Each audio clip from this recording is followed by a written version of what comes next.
Барлықтарыңызға сәлем. Сіздермен мен Айнұр. Бүгін мен осындай шұжық жасадым. Ал оны қалай жасағанымды сіздермен қазір бөлісемін. Қызық болса, видеоны соңына дейін қараңыз. Ал кеттік.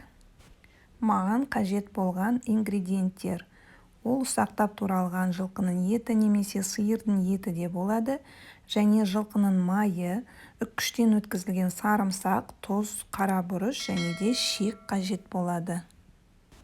Туралған етіміз бен майымызға дәміне қарай тұз саламыз. Және де бұрышымызды саламыз.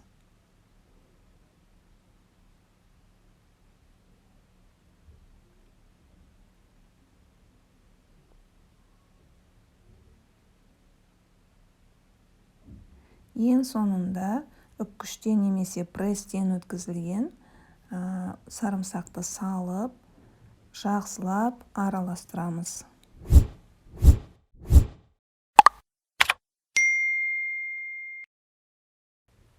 Мінекей, біздің шектің ішіне салатын салбамыз дайын болды. Енді осыны шектің ішіне салатын боламыз. Ол үшін бізге шектер қажет болады. Шектерді алдын ала дайындап аламыз.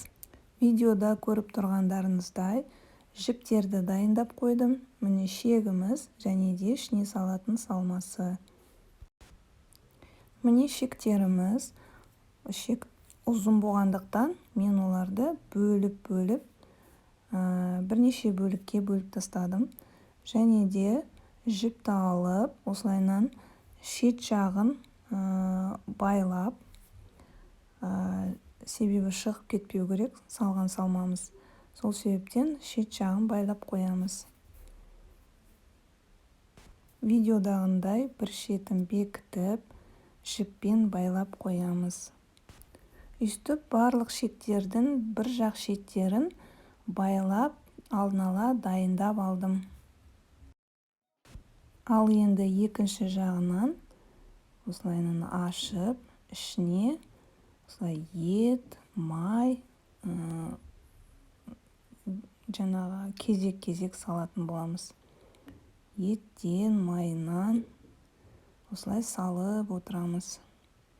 Саламыз да қолымызбен жылжытып, қысып, сыртынан қысып, астына қарай жылжытып, шегімізді осы ет маймен толтыратын боламыз.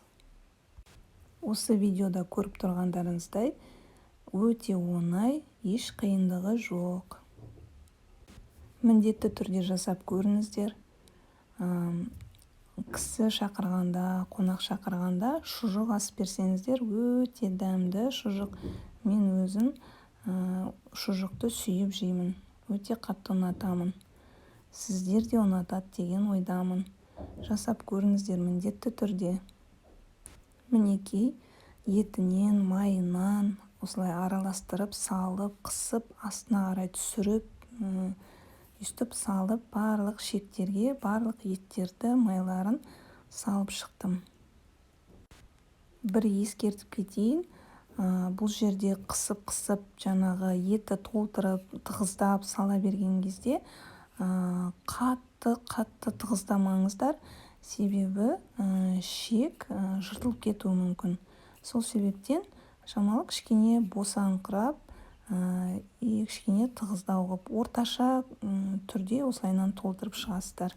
Мінекей, осы бір шегім толды. Толғаннан кейін, міне екінші жағын жіпті алып, дайындап қойған алдын ала орап, байлап, осылайынан байлап тастайсыздар. Мінекей, біздің шұжығымыз дайын, достар. Міне, түк қиындығы жоқ, өте оңай жасалады. Сіздер де міндетті түрде жасап көріңіздер. Видеоны соңына дейін қарағандарыңызға рахмет.